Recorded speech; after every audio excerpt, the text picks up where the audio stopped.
우리 10대로 찬송하겠습니다. 나 태어나서 박수 이렇게 처음 쳐봤다 그 정도. 힘차게 박수 치면서 찬송. 91장입니다.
예수의 이름으로 기도한 것마다 주실 줄 믿습니다. 전후좌우에 계신 분들하고 인상하는 됐습니다. 잘 될 겁니다. 잘 될 겁니다. 우리 사랑하는 백명수 권사님 어디 갔어요? 김종래 권사님하고 이번 주에 감사합니다. 언제 왔어요? 잘왔어. 학교 가서 못 가서 죄송해요. 죄송해요.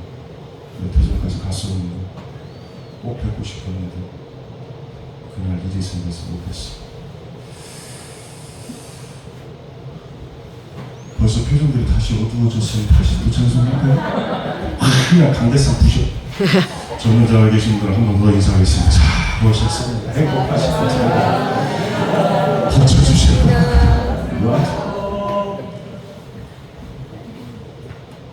가운만한 이보도 이렇게 해마다 맥주 감사절이든 추수 감사절이든 감사절이 되면 묻는 것이 있습니다. 그것은 우리를 향한 하나님의 뜻이 무엇입니까? 하는 그 질문입니다.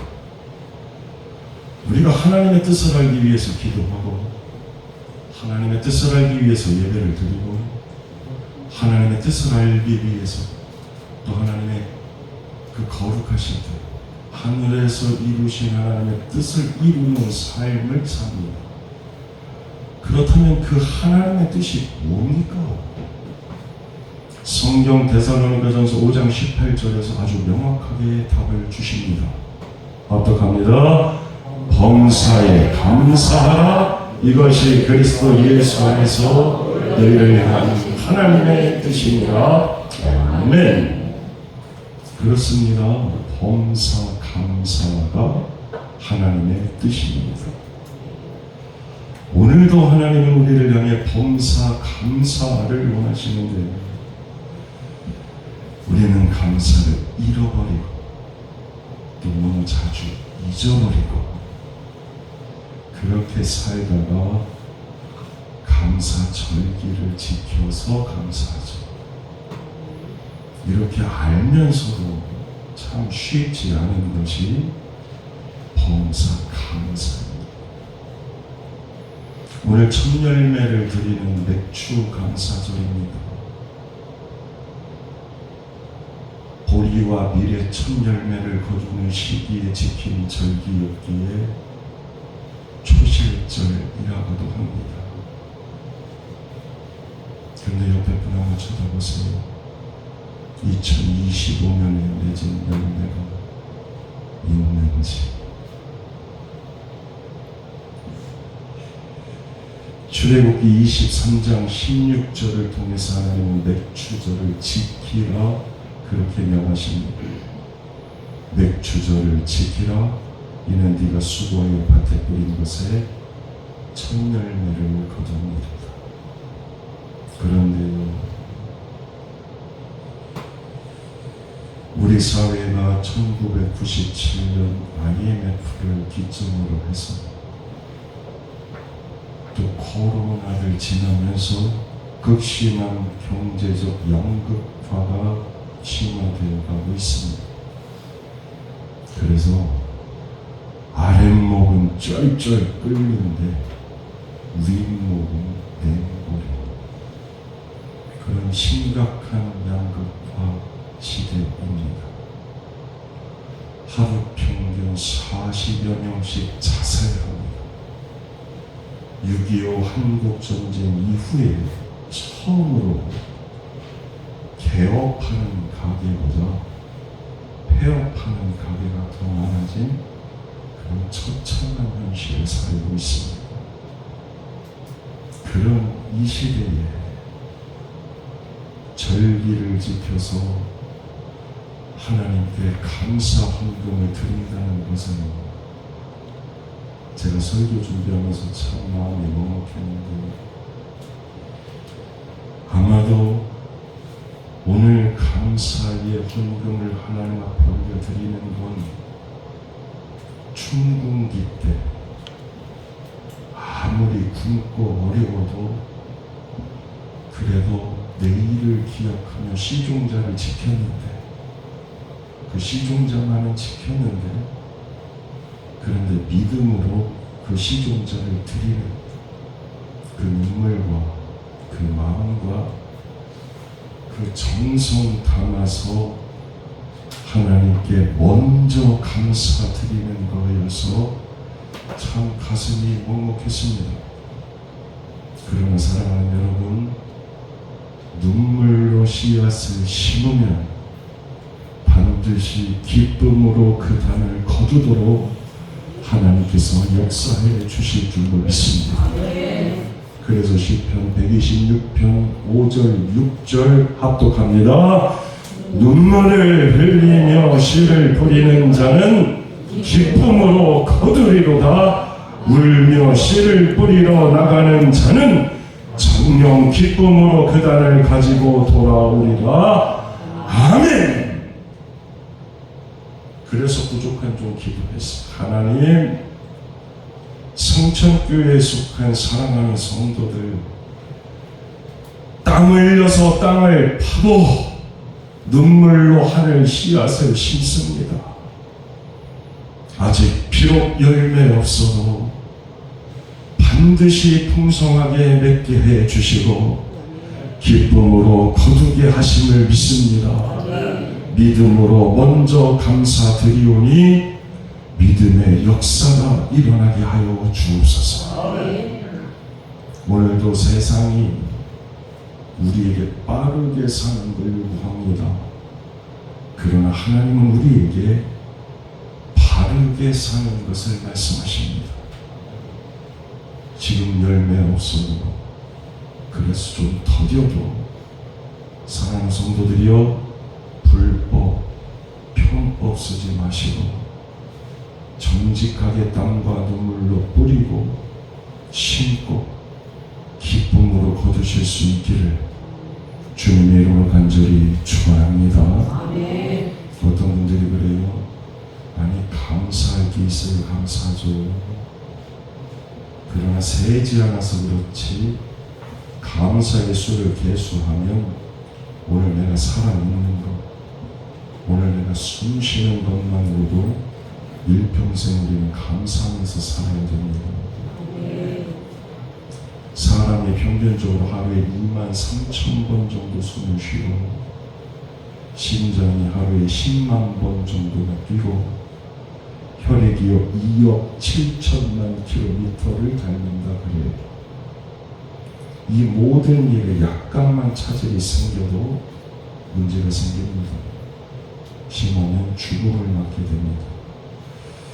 그런데 우리는 매 순간순간 생명의 주인이신 하나님께서 우리에게 생명을 주셨고 오늘도 지켜 보호해 주신다는 사실을 기억하면서 감사하면서 살아야 되는데 자꾸 잃어버리고 잊어버리고 원망하고 불평을 하지. 숨 잘 못 쉬는 분들은 산소호흡기를 사용합니다. 산소호흡기 사용하는데요, 일반 수가로는 하루에 50만 원 이상 드는 겁니다. 보험 수가를 적용하면 하루에 7,540원입니다. 저희 아버지가 폐병으로 산소호흡기를 사용하셨기 때문에 누구보다 잘 알고 있습니다. 그렇다면 오늘 내가 지금 산소호흡기 없이 건강하게 숨쉬고 산다면 매일 적어도 50만 원 이상은 벌면서 사는 겁니다. 그러니까 산소호흡기 없이 숨쉬는 것만으로도 하나님 앞에 감사의 제목이 되지요? 되지요? 그뿐입니다. 생애 대부분을 수록도에서 나병 환자들과 함께 보낸 사랑의 원자탄이라 일컫는 손양원 목사님의 일화를 좀 소개하겠습니다. 이분이 나 환자들의 피고름까지 입으로 빨아내실 만큼 지극한 사랑으로 저들을 섬기셨는데 하루는 고된 사역을 마치고 숙소에 돌아오셔서 양말을 벗으셨는데 이 발 뒤꿈치에 감각이 있는 거예요. 누구보다 나병에 대해서 잘 알고 계셨기 때문에 그 감각이 없는 것이 무엇을 의미하는지 잘 알고 계셨죠. 그래서 벌떡 일어나서 날카로운 핀셋으로 발목의 복숭아뼈 그 아랫부분을 이렇게 찔러 보셨답니다. 근데 아픔이 느껴지지가 않아요. 그래서 다시 한번 핀셋을 더 깊이 찔러 보셨답니다. 그랬더니 피는 나오는데 전혀 아프지는 않더라는 거예요. 나병에 감염된 것이 틀림없다 생각하시고 이제 나도 나 환자가 되었구나. 이제 어떻게 저들을 섬기면서 살 것인가. 그 여러 가지 생각에 잠이 오지 않습니다. 세상 누구보다 나병에 걸린 사람들이 어떻게 살아왔는지를 계속 옆에서 지켜봤기 때문에 두렵고 불안도 커지고 이제 자신도 저들처럼 사랑하는 가족들, 친구들로부터 격리돼서 혼자 고통당하면서 쓸쓸히 죽어가야 된다고 생각하니까 나간 자들의 그 아픔이 진심으로 이해되기 시작하면서 하염없이 눈물만 쏟아지더라는 거예요. 그렇게 그 고통의 밤이 지나고 아침이 밝아왔습니다. 근데 좀 뭔가 다른 것 같아요. 그래도 자포자기 하는 심정으로 다시 한번 핀셋으로 발을 찔러봤습니다. 그랬더니 그 순간 악! 하는 소리와 함께 핀셋을 집어 던지셨답니다. 왜냐? 너무나도 아팠기 때문에.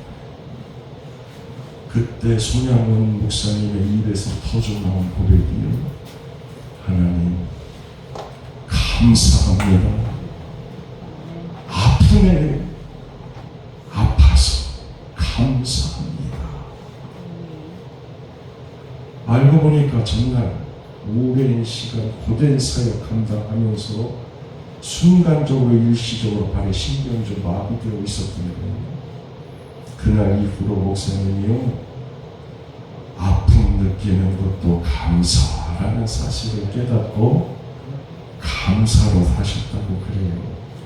그래서 사람들이 목사님 행복하세요? 그렇게 물으면 이 손양원 목사님 항상 이렇게 대답하셨다면, 아니요, 그저 모든 것이 다 감사입니다. 오늘 저와 여러분도 살면서 여러 가지 아픔을 겪습니다. 육신의 질병으로, 마음의 질병으로. 그럴 때마다 아픔도 은혜임을, 고통 느끼는 것 자체가 건강하다는 반증이 된다는 걸 기억하고 몸만 불평하지 말고 감사할 수 있기를 주님의 간절히 축원합니다. 그래서 금요 기도회 때요 이런 말씀을 드렸어요. 믿는 자의 삶에 있는 그 고난은 하나님께서 만드시는 길이라, 하나님의 길이라. 내 삶의 고난이 계속되면 샛길 정도 만드시는 게 아니라 고속도로 정도 되는 길 만드시, 큰 길, 좋은 길, 시온의 대로를 만들어 주시기 때문에 조금 더 오래되는 것뿐이라. 결국에 하나님께서 길을 여시고 여러분의 삶의 길이 끊어졌으면 이어주시고 없으면 불기둥 구름기둥으로 만드셔서라도 인도해 주시는 것처럼 저와 여러분의 삶에도 그렇게 우리의 갈 길을 인도해 주실 줄로 믿습니다. 감사로 살면 마음의 질병, 육신의 질병, 영적 질병 치료됩니다. 감사로 살면 근심, 걱정 사라집니다. 감사하면 감사하는 만큼 응답해 주시고 우리의 내일은 축복으로 보장될 줄로 믿습니다. 그래서 신앙은 감사입니다. 똑같은 상황에서요, 구경꾼, 관광객은 불평하지만 순례자, 헌신자는 감사할 수 있는 거예요. 신명기 16장 11절을 보면 하나님께서 맥주절을 지킬 것을 말씀하시면서 이렇게 말씀하십니다. 합독하겠습니다. 너와 네 자녀와 노비와 네 성중에 있는 레위인과 및 너희 중에 있는 객과 고아와 과부가 함께 네 하나님 여호와께서 자기의 이름을 두시려고 택하신 곳에서 네 하나님 여호와 앞에서 즐거워할지니라. 그래서 하나님께서 자기 이름을 두시려고 택하신 곳이 어디예요? 바로 지금 저와 여러분이 있는 이 승천재단인 줄로 믿습니다. 이 승천재단에서 그래서 하나님 앞에 찬송했잖아요. 지금까지 지내온 것 주의 크신 은혜라, 한이 없는 주의 사랑 어찌로 말하랴. 그 은혜와 앞으로의 삶은요 자라게나 주의 손이 항상 살펴주시고 모든 일을 주 안에서 형통하게 하시네. 아멘.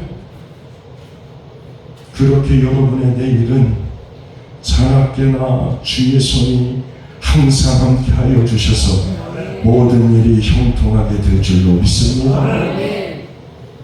오늘 본문 말씀이 이스라엘이 애굽 땅에서 나오다라는 표제어가 달려 있습니다. 그러니까 애굽에서 나온 출애굽을 말씀하는 거죠. 그리고 이 말씀이 이스라엘의 절기의 시작에 관한 말씀도 담겨져 있습니다. 왜냐하면 이 이후로 유교절과 무교절의 규례를 정하셨고 지키라고 하나님께서 명하셨습니다. 출애굽기 13장 10절 말씀에 이렇게 말씀합니다. 짧습니다. 합독합니다. 해마다 절기가 되면 이 규례를 지킬지니라. 출애굽기의 첫 장은 당시 애굽과 이스라엘의 관계가 기록되어 있는데 출애굽기 1장 12절로 14절까지의 말씀을 보면 애굽 사람이 이스라엘 자손에게 이를 엄하게 시켜 어려운 노동으로 그들의 생활을 괴롭게 하니 말씀합니다. 애굽에서 노예로 살던 이스라엘 백성들이 노역을 하면서 고통스럽게 살고 있었습니다. 게다가 애굽 사람들은 애굽에 사는 이스라엘 사람들의 인구가 너무 많다고 생각해서 이스라엘 사람들의 수를 강제로 줄이려고 했습니다. 그래서 히브리 산파들을 시켜서 아들을 낳으면 죽이게까지 했지요. 그런데 우리 하나님 아들 낳으면 죽이는 그 시대에 하나님은 모세를 낳게 하시고 그를 출애굽의 용도자로 세워주셔서 이스라엘 백성들을 출애굽시켜 주셨습니다. 모세의 때에 모세를 낳게 하신 하나님. 이 시대에 교회가 없다고 말하는 이 시대에 승천 교회 세워주셔서 교회가 있음을 알게 하시는 그 하나님. 그게 모세의 때에 모세를 낳게 하신 하나님의 역사예요. 그런데 본래 아브라함 시절부터 가나안에 거주하던 이들이 애굽으로 삶의 터전을 옮기게 된 때는 요셉의 때입니다. 성경 창세기 46장 27절 말씀을 보면 그때를 이렇게 말씀하고 있어요. 합독하겠습니다. 애굽에서 요셉이 낳은 아들은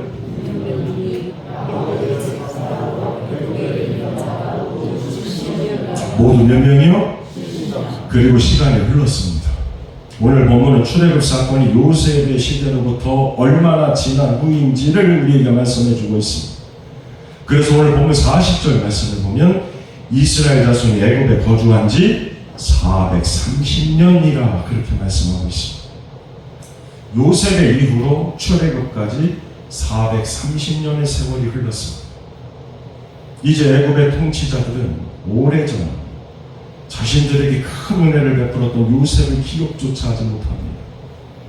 오히려 요셉의 후손이 이스라엘 백성들을 자신들의 위협 요소로 여겼고 이스라엘 민족의 수가 늘어나면서 혹시 저들이 반란을 일으킬까봐 두려워하면서 저들에게 힘든 노역을 시키고 자신들의 노예로 부렸습니다. 자, 오늘 본문에서 주목해 봐야 될 것이 있습니다. 그게 뭐냐? 출애굽 당시 이스라엘 사람들의 숫자입니다. 오늘 보면 37절 말씀을 보면 이렇게 말씀합니다. 합독하겠습니다. 이스라엘 자손이 라암셋을 떠나서 숫곳에 이르니 유아 외에 보행하는 장정이 60만 가량. 장정만 60만입니다. 여자와 노인과 아이들을 포함한 이스라엘 민족 전체는 200만 명이 넘었습니다. 요셉의 때 몇 명이었어요? 70명이었습니다. 그랬더니 이스라엘 민족이 지금 얼마나 된 거예요? 200만 명이 넘었습니다. 그런데요, 이것의 시작은 언제부터였느냐? 오래전에 자녀가 없었던 아브라함에게 내가 너와 큰 민족을 이루고 그 약속을 주신 것에서부터 시작이 됐습니다. 그 약속을 받고 아브라함이 100세가 되어서 아들 이삭 하나를 얻습니다. 그리고 하나님께서 아브라함에게 창세기 15장 5절에서 하늘을 우러러 묵별을 셀 수 있는가 보라 네 자손 이와 같으리라 그렇게 약속해 주셨습니다. 그러니까 하나님께서 아브라함에게 주신 약속의 말씀이 출애굽 이후에 모세의 고백을 통해서 모두 다 이루어졌다라는 걸 우리에게 말씀해 주고 있는 겁니다. 그래서 신명기 10장 22절 말씀을 보면 이렇게 말씀합니다. 다 같이 합독하겠습니다. 시작. 애굽에 내려간 네 조상들이 겨우 72인이었으나 이제는 네 하나님 여호와께서 너를 하늘의 별같이 많게 하셨느니라. 자, 이제 다시 정리하겠습니다. 이삭 하나에서 시작됐습니다. 그리고 애굽에 정착한 요셉 가족의 숫자가 70명입니다. 그리고 출애굽한 이스라엘 민족의 숫자가 200만입니다. 지금도 유대인은 계속 태어나고 있고 저들이 세계의 정치, 경제를 주도하면서 오늘도 번성하고 있습니다. 이게 단순한 숫자의 증거가 아닙니다. 하나님께서 아브라함에게 네 자손이 하늘의 별과 같으리라 그 하나님의 약속이 430년 지나 보니까 다 이루어졌고 지금도 이루어져 가고 있다라는 말씀입니다. 그러니까 430년 동안 하나님은 아브라함에게 하셨던 약속을 차근차근 다 이루어 가고 있었다는 말씀이에요. 그 하나님은 오늘도 하나님의 역사를 이루어 가시는데 그 하나님의 역사는 오늘 저와 여러분을 통해서 성탄제단을 통해서 이루어져 갈 줄로 믿습니다. 지난 한 주간에도 저와 여러분의 삶에 크고 작은 일들이 있었습니다. 불과 일주일이었는데 이런저런 사연들이 또 생겼습니다. 송구 영신 예배드리고 반년을 살았는데 참 여러 가지 사연들이 생겼지요. 이곳에 승천교회가 세워지고 수많은 사람들이 오갔고 또 수많은 일들이 있었습니다. 교회가 십자가 아래 세워졌습니다. 성장하고 부흥하는 시간, 서로 하나가 돼서 뜨겁게 기도하고 전도하는 그런 시간들이 대부분이었으면 얼마나 좋겠어요. 그런데 사실 그렇지 못했습니다. 그랬다면 벌써 신계리의 장작교회로 신계리의 영적 판도를 주도하는 그런 교회로 평안히 든든히 세워졌겠지요. 부족한정이 작년 10월에 부임했는데 부임했을 때 교회 상황이 얼마나 열악했는지 교회 재정은 더 말할 것도 없이 교회뿐입니까? 이 재단을 세우고 섬기는 성도들의 신앙과 삶, 저들의 가정, 이스라엘 민족들이 애굽에서 고통당하는 것처럼 그렇게 다 무너진 상태였어요. 아직 다 해결되었다고 말씀드리려는 거 아닙니다. 왜냐? 아직도 그 여파가 계속 진행 중인 분들도 있습니다. 그런데요, 그 수많은 일들 속에서도 하나님은 오늘 여기까지 우리를 인도해 주셨습니다. 그러니까 혹 지금 삶의 어려움 때문에 뜻대로 되지 않는 일 때문에 생각대로 풀리지 않는 사람과 사람 사이의 인간 관계 때문에 사랑하는 사람이나 또 자신이 질병으로 인해 고통당하고 애굽에서 고통받던 이스라엘 백성들처럼 힘들고 어려워서 탄식하고 눈물을 흘리는 분 계시다면 그럼에도 불구하고 이스라엘을 인도해 주시고 이스라엘의 하나님의 역사를 이루시는 그 하나님을 믿음으로 바라보실 수 있기를 바랍니다. 삶이 고난의 연속이라고 생각이 되어도 오늘도 하나님은 우리를 인도하시고 오늘도 하나님은 뜻을 이루어 가시고 하나님의 손길을 바라보실 수 있기를 주님의 이름으로 간절히 축원합니다. 우리 인생의 여전히 어려움이 있어도 가정, 일터, 교회의 걱정과 근심이 여전히 사라지지 않는다고 해도 우리가 감사의 날을 지켜야 되는 이유는 하나님은 오늘도 살아계시고 살아계실 뿐만 아니라 역사하시고 역사하시는 하나님께서 우리를 포기하지 않으시고 우리와 함께 계시기 때문에 그렇습니다. 그래서 우리 예수님 부활 승천하시면서 너희가 세상에서 아무 어려움 당하지 않는다, 아무 고난 당하지 않는다, 그렇게 살 것이다, 그렇게 말씀하신 게 아니라 너희가 세상에서는 환난을 당하나 담대하라, 내가 세상을 이기었노라 말씀해 주시고, 그 환난과 풍파많은 세상이지만 내가 세상 끝날까지 너희와 항상 함께 있으리라, 그렇게 약속해 주셨으니까 하나님과 우리 사이에 하나님이 세상 끝날까지 임마누엘로 함께 해주신다는 그 약속이 있다는 사실만으로도 우리는 충분히 감사하며 살 수 있잖아요.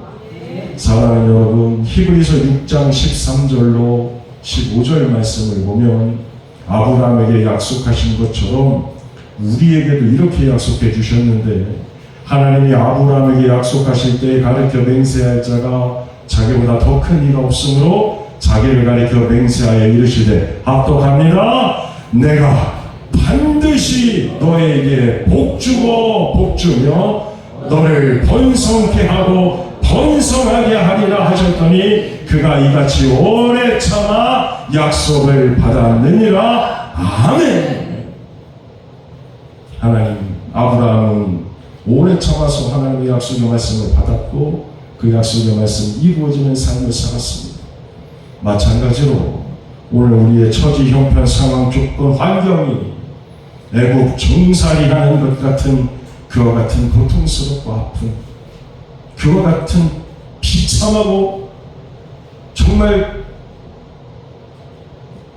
그야말로 눈물 나는 환경이라고 해도 하나님의 약속의 말씀을 믿고 견실하여 흔들리지 않는다면 애굽의 종살이를 넘게 해주시고 광야살이도 넘게 해주시고 중국에는 가나안의 축복이 임하게 될 줄로 믿습니다. 이제 말씀하십니다. 올해 절반이 지났습니다. 이제 우리는 2025년 하반기를 살게 됩니다. 지나온 상반기 후회와 아쉬움이 많이 남아 있어도 다시 한번 생각해 보면 우리에게는 기회를 잡을 수 있는, 꿈을 이룰 수 있는 절반의 시간이 아직 남아 있습니다. 운동으로 말하면, 경기로 말하면 후반전이 남아 있습니다. 사실 승패는 후반전에 갈립니다. 아무리 전반전에 잘했어도 후반전에 못하면 집니다. 반대로 전반전에 못했어도 후반전에 잘하면 역전승을 거둡니다. 그러니까 후반전에는 더 많은 체력이 필요하고 더 많은 협력도 필요하고, 그래서 후회 남지 않도록 후반전에는 최선을 다하셔야 됩니다. 그러기 위해서 하나님 앞에 기도하셔야 됩니다. 그래서 견실하여 결실하는 은혜와 축복의 2025년 사시기를 주님의 이름으로 간절히 축원합니다. 자, 하나님이 430년 동안 변함없이 430년 그날들 사이사이에 이스라엘 백성들과 함께 하셨다고 했습니다. 마찬가지로 지금까지 함께 하신 하나님께서 이후로의 우리의 삶에도 함께 해 주실 줄로 믿습니다. 그 약속 믿고 나아가면 지금은 하나님 이삭 하나인데요, 그 하나에서 출발하여 70이 되고, 아이고 참 눈치가, 그럼 하나 갖고 계속 사실게요 끝까지? 네? 지금은 비록 하나님 아유 죄송해요 하나밖에 안 돼요, 지금은 하나였는지 모르지만 후반기에는 하나에서 70으로 70에서 60만으로, 60만이 200만으로, 그리고 지금도 계속되는 그와 같은 은혜의 역사, 축복의 역사가 저와 여러분의 삶에 이루어지게 될 줄로 믿습니다. 이 성찬재단에서 반드시 이루어질 줄로 믿습니다.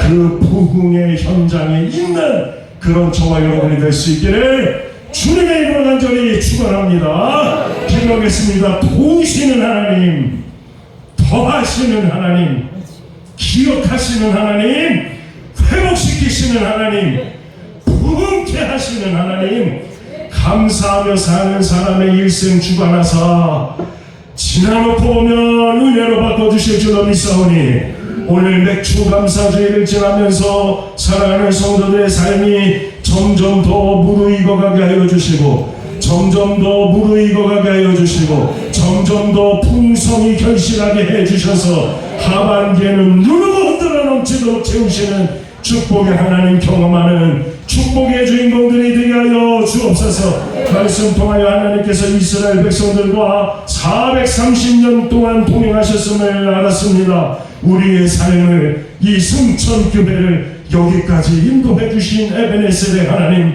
사랑하는 성도들의 앞으로의 삶도, 승천교회의 내일도 하나님께서 붙들어 주실 줄로 믿습니다. 하나님께서 오늘도 임마누엘로 함께하여 주시고 우리의 내일에는 여호와 이레로 예비하신 은혜와 축복이 펼쳐지게 될 줄로 믿습니다. 그 믿음 가지고 마음껏 찬양하고 마음껏 기도하고 마음껏 감사하며 은혜와 축복 속에 저들을 살게 하여 주옵소서. 아멘으로 맞사오니 그 믿음대로 되게 하여 주시옵소서. 감사드리며 예수님의 이름 받들어 간절히 기도합니다. 아멘. 좋으신 하나님 찬송하시면서 준비하신